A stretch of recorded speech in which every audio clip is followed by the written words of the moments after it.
Tate Liverpool is holding the first ever Keith Haring exhibition in Britain. It's a comprehensive, in-depth look at a man who was as known for his activism as his art. And according to co-curator Tamar Hems, 3 decades may have passed, but his work is as pertinent as ever. Haring's really very relevant at the moment. He was an activist himself. His work is quite political, which people will be able to see in this exhibition. And we live in quite a turbulent time now. So, all the discussions that are going on around the environment, around race, these are things that Haring was also concerned with, and you see that coming out in a lot of his work. So I think that relevance was very important for us. Haring was a central figure in New York in the 1980s. He created subway paintings and huge murals because he wanted his work to be accessible to as many people as possible. The Tate show highlights how quickly he worked, emphasizing the sheer number of pieces he produced in his lifetime.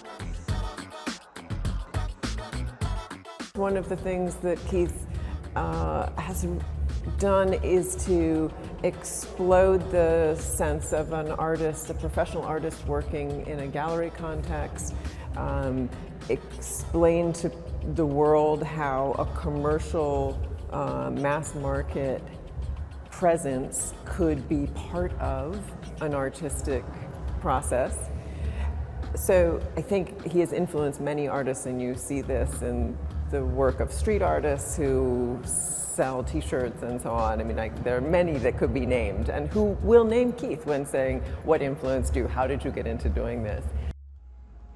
He created a pop shop in 1986 in Soho, New York, full of affordable art for the general public, followed by another in Japan a year later.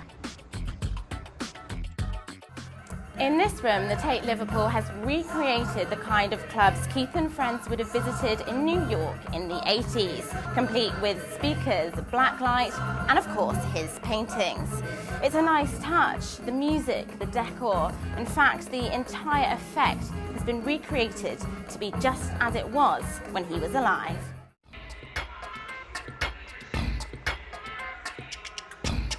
But alongside his fun, colourful, joyful works, he also created graphic art with a message.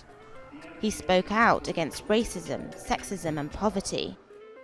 But nowhere was he more active than in raising awareness of the AIDS crisis, which devastated the artistic community in the 80s.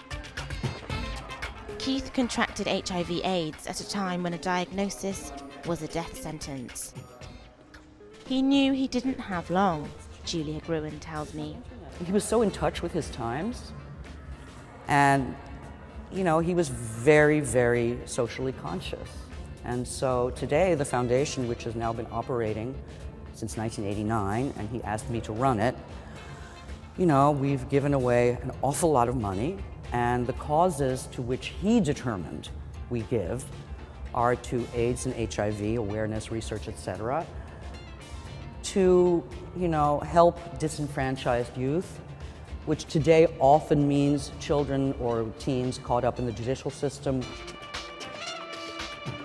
In many ways, this Keith Haring exhibition is way overdue.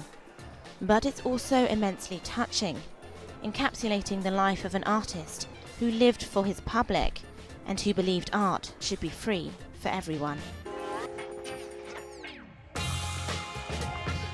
It also highlights the sheer power of art.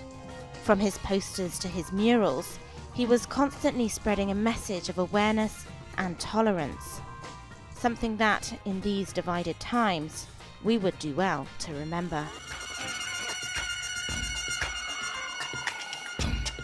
Keith Haring at the Tate Liverpool will be on show until November the 10th. Miranda Atty, TRT World, Liverpool.